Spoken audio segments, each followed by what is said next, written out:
tadi Mbak Zakira, hari ini kan saya lihat-lihat macet ya, dan juga kayaknya akhir-akhir ini juga sering hujan gitu. Iya betul, di rumah saya juga sering hujan. Hmm.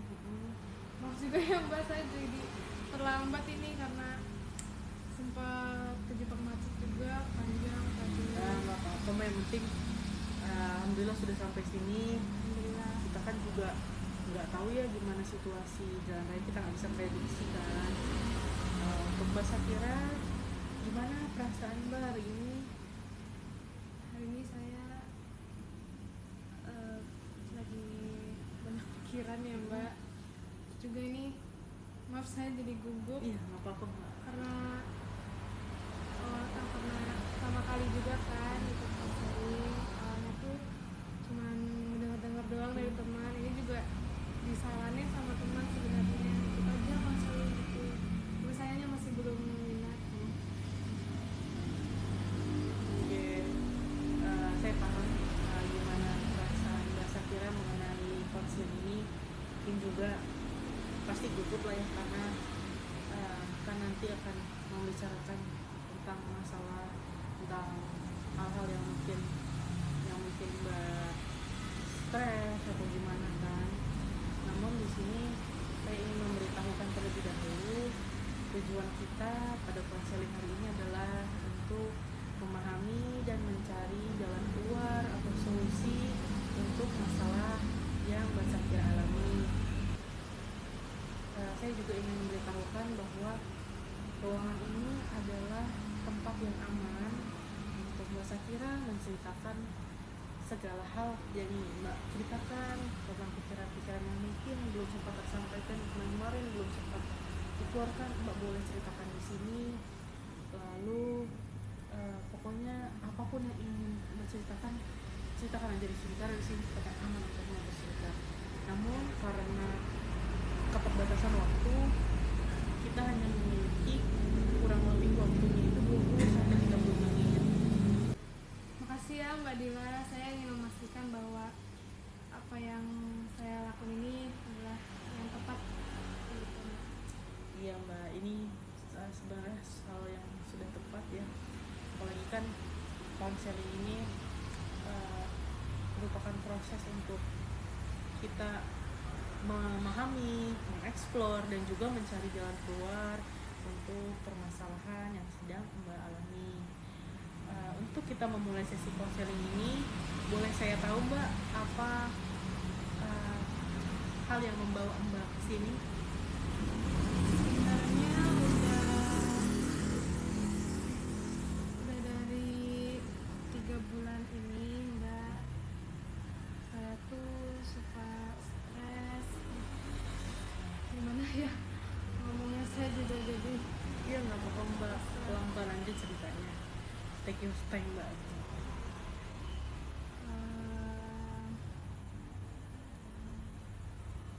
jadi saya itu kan kerja di daycare atau tempat penitipan anak yang memang berhadapan-hadapan langsung sama anak-anak. Kadang tuh anak-anak tuh kan suka nggak bisa diprediksi ya, kapan kalemnya, kapan rewelnya. Itu di bulan ini tuh ada anak yang memang anak-anaknya juga ya, saya suka rewel gitu. Tahu dari rumahnya mungkin dia dijanjiin sesuatu atau apa, itu bikin saya pusing. Tambah lagi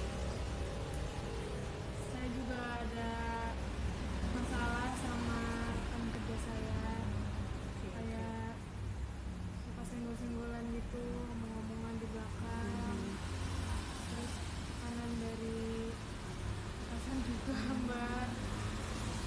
Ini sekarang itu udah Ini pusing banget berarti yang Mbak. Oke, saya paham gimana situasinya Mbak saat ini. Pasti sangat tidak nyaman, dan juga pasti itu menjadi beban pikiran begitu ya Mbak ya. Oke, baik Mbak, karena saya ingin Untuk memahami situasi Mbak Syakira lebih lanjut lagi, apakah boleh Mbak ceritakan bagaimana situasi yang ada di rumah saat ini? Kalau di rumah saya itu masih tinggal sama orang tua di rumah. Terus ada kakak adik juga. Saya nggak tahu kenapa ya Mbak. Saya tuh di rumah itu jadi lebih suka emosian, terus lebih sensitif juga. Jadi kadang tuh kalau pulang kerja tuh kan capek ya Mbak. Kadang tuh lagi capek-capeknya Pak ditanya apa tuh saya itu nanggepinnya tuh dengan emosi. Jadi suka marah-marah juga ke orang rumah. Saya juga sebenarnya bingung sih Mbak gimana supaya nggak kayak gitu, karena setelah marah-marah itu saya jadi merasa bersalah gitu. Kayak gini ya, pembahasannya kayak gini, padahal ditanyanya sepele atau apa. Jadi sepertinya terbawa ya Mbak dari pekerjaan saya yang ada di pekerjaan, moodnya sedang tidak baik juga, lalu sampai di rumah jadinya malah ibaratnya tuh melebar kemana-mana ya. Iya benar Mbak. Oke, jadi di sini kita akan memfokuskan pada eksplorasi dari masalah yang Mbak Syakira alami ya. Sebelumnya apakah ada harapan dari Mbak Syakira untuk konseling hari ini? Apa harapan Mbak? Harapan saya sih supaya saya bisa lebih mengekspresikan emosi saya, perasaan saya, terus bisa lebih mengelola stres saya, Oke. dan bisa lebih mengontrol emosi juga. Itu sih Mbak. Jadi harapan Mbak adalah mengekspresikan perasaan Mbak, lalu mengelola stres ya tadi ya. Iya. Oke, dan mengontrol emosi ya. Iya betul. Itu akan menjadi tujuan utama dari konseling kita hari ini ya Mbak. Makanya kita akan kembali mulai nih untuk mengeksplor masalah Mbak. Boleh Mbak ceritakan lebih lanjut, lebih detail lagi mengenai permasalahan yang Mbak alami, mungkin dari rekan kerjanya dulu. Kalau di tempat kerja itu kita kan harusnya memang bekerja sama, tapi karena saya ini orangnya pendiam juga, apa-apa itu saya itu selalu mengerjakannya itu sendiri. Jadi kadang tuh ada salah komunikasi sama rekan saya itu.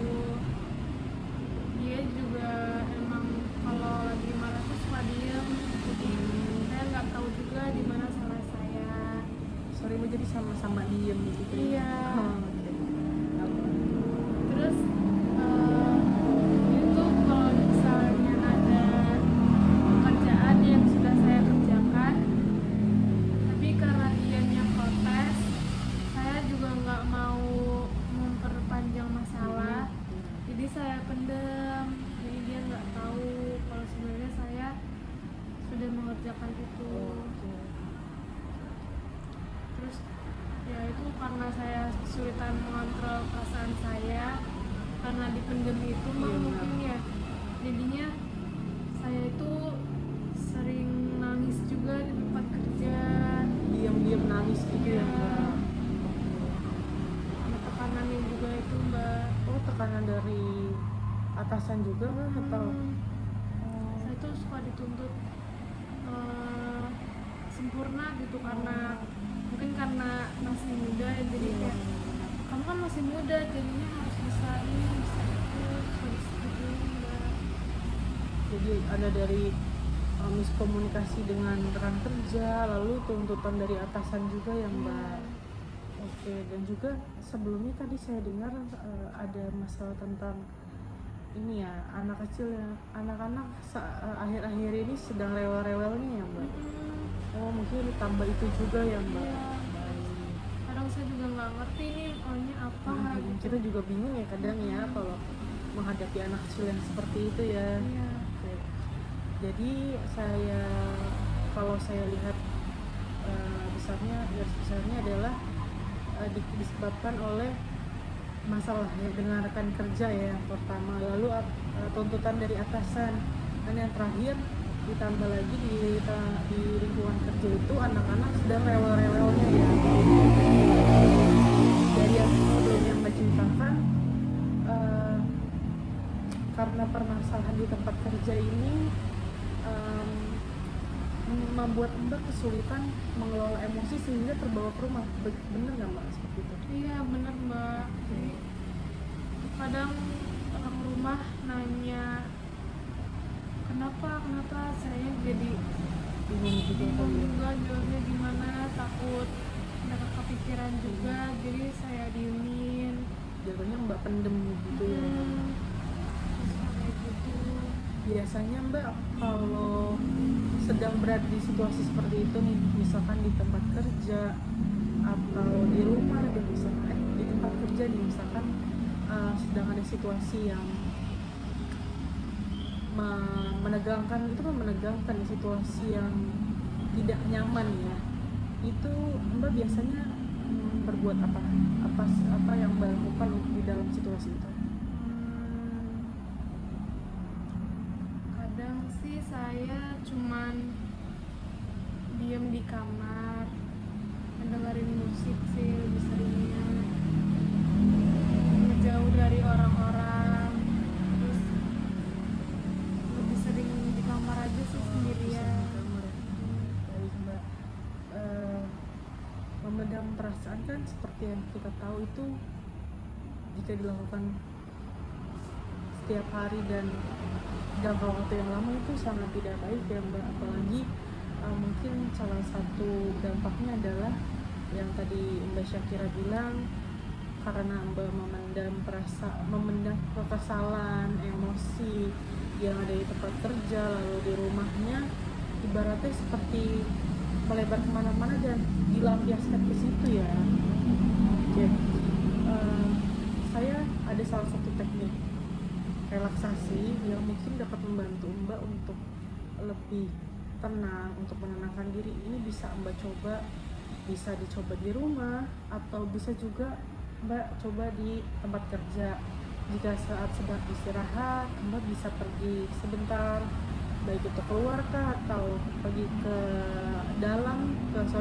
belakang untuk Mbak diam sejenak, lalu memfokuskan pikiran, merilekskan diri gitu. Jadi teknik relaksasi ini caranya itu adalah dengan kita menghirup udara dalam-dalam melalui hidung, lalu perlahan dihembuskan melalui mulut gitu. Mbak tertarik untuk mencobanya sekarang?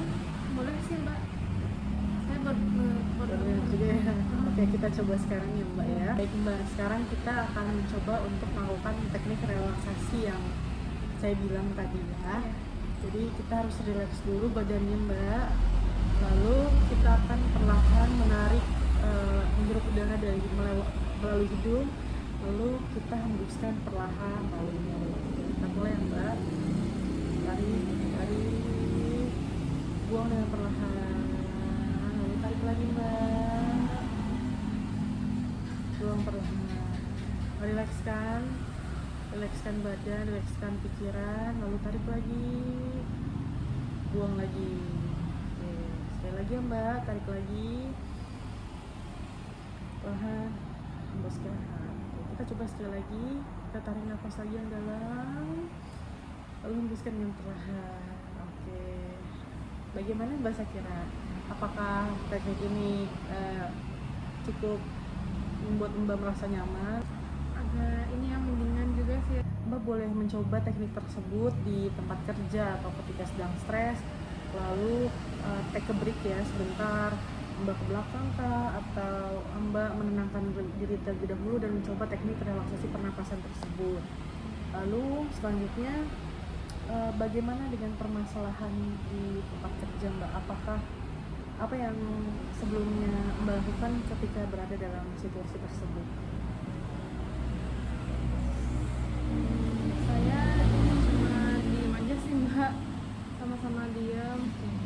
Karena kalau ngomong juga saya takut sebenarnya, takutnya dia makin mikir yang Enggak aneh-aneh. gitu ya. Kayak saya ngelawan atau enggak, karena kan jatuhnya di sini dia itu senior, dengan saya Oh sorry Mbak, yang senior ini teman Mbak atau atasan? teman Oh kerja. teman. Oh kalau dengan senior, kalau dengan atasan Mbak apakah sudah pernah dikomunikasikan mengenai? Enggak sih, belum. Karena emang kayaknya ke semua juga kayak gitu, dituntut untuk sempurna. Mungkin karena emang saya lebih muda aja, jadinya ngomongnya kayak gitu. Oke. Mungkin Mbak, saya boleh memberi saran. Mbak boleh mulai mengkomunikasikan perasaan Mbak baik pada atasan maupun dengan rekan setim Mbak, rekan kerjanya. Karena dilihat-lihat jika misalkan pada rekan kerja takutnya masalahnya terus berlanjut ya kan Mbak boleh perlahan untuk mengkomunikasikan hal tersebut. Mungkin Mbak biasanya ada pikiran saya takut ya seperti yang tadi Mbak bilang ya.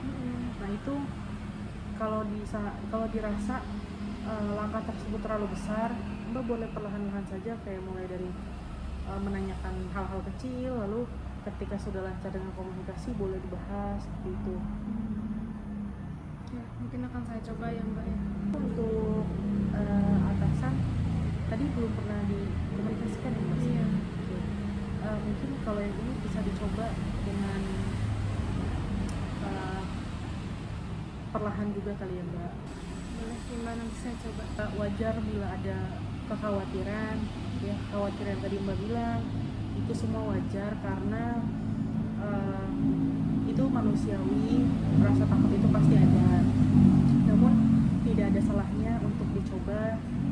Kita tidak akan tahu ya hasilnya bagaimana. Saya menyarankan untuk perlahan mencoba untuk mengkomunikasikan hal tersebut dan diharapkan nantinya akan membantu Mbak untuk mulai bisa mengekspresikan perasaannya, lalu juga membantu Mbak untuk itu dapat mengelola stresnya, dan juga sehingga harapannya yang seperti yang Mbak bilang adalah mengelola emosi ya kan ujung-ujungnya ya. Baik Mbak, apakah ada yang ingin ditanyakan lagi mengenai pada konseling kita hari ini?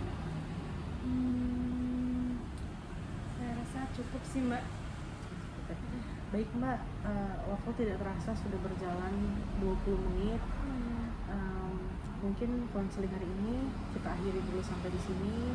Untuk selanjutnya kita bisa mengatur kembali jadwal. Jika diperlukan kita dapat mengatur kembali untuk melihat hasil dari teknik dan intervensi yang sudah diberikan. Gitu. Pada sesi berikutnya mungkin kita bisa fokus lagi untuk mencari solusi lain apabila solusi sebelumnya dirasa kurang tepat. Kita akan mencari kembali solusi untuk permasalahan yang Mbak alami. Baik Mbak, saya sangat menunggu untuk sesi selanjutnya. Semoga hasilnya seperti yang kita harapkan, seperti yang saya inginkan. Baik Mbak, terima kasih karena sudah bercerita kepada saya. Saya sangat senang untuk mendengarkan permasalahan Mbak dan mencoba untuk membantu Mbak mencari solusi yang dibutuhkan. Sampai bertemu di sesi selanjutnya ya Mbak. Terima kasih ya Mbak Terima Dila. kasih.